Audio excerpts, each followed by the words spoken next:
Okay, so ito yung nabili ko sa sa online sa Shopee. Kung in terms of quality, mas maganda talaga tong nabili ko sa Dico. Sa Dico ko to nabili. 100 plus ata yung isa nito eh. Kung hindi ako nagkakamali, ito parang 60 pesos lang, tabingi po. 60 pesos lang ata ang isang bili ko nito sa sa online. Tama, parang 60, 10 piraso yan mga boss. Binuksan ko lang kasi pinagkumpara ko. Makapal kasi ito eh. In terms of quality, maganda talaga to yung galing sa Dico kasi makapal. Ito manipis lang eh. Tsaka tingnan nyo yung gilid oh. Itong gilid ng solid. Ayan. Gilid ng galing sa Dico. Ayan. So ito naman ay gagamitin ko lang sa mga resistor at capacitor na maliliit. Lalagay ko. So mapapansin nyo talaga oh. Yung luma. Siguro masasabi ko yung sarili ko na isang lumang technician. Tingnan nyo. H out, vertical, STR. Ayan, tingnan nyo. Ayan.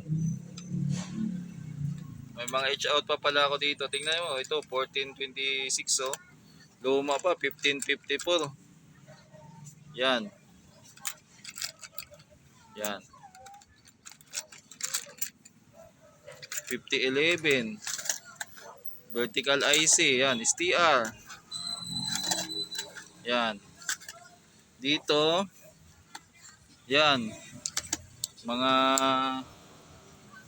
mga oh, regulator din.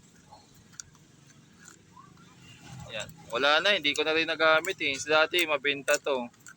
Na-stock na lang oh, nag-stock ako ng marami oh. Yan. Oh, ito yung audio IC na to. So, only Legion knows. Pero ano to, may ganitong design na vertical, meron din naman ganitong audio. Yan. 4485. Ito pinakasikat na vertical dati.